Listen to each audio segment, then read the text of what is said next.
ইরানের উপর ইসরায়েল ও যুক্তরাষ্ট্রের হামলার প্রথম দিনই মোজতবা খামেনি আহত হয়েছিলেন। নাম প্রকাশে অনিচ্ছুক তিনজন ইরানি ও দুজন ইসরায়েলি কর্মকর্তার বরাত দিয়ে এই তথ্য জানিয়েছে নিউ ইয়র্ক টাইমস। তবে আহত হলেও বর্তমানে তিনি নিরাপদ ও সুস্থ আছেন। 11 ফেব্রুয়ারি বুধবার ইরানের প্রেসিডেন্ট মাসুদ পেজেশকিয়ানের ছেলে ও সরকারের উপদেষ্টা ইউসেফ পেজেশকিয়ান এ তথ্য নিশ্চিত করেছেন।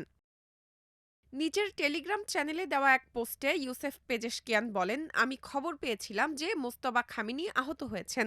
বিষয়টি নিয়ে সংশ্লিষ্টদের সঙ্গে যোগাযোগ করলে তারা আমাকে জানিয়েছেন আল্লাহর রহমতে তিনি নিরাপদ ও সুস্থ আছেন।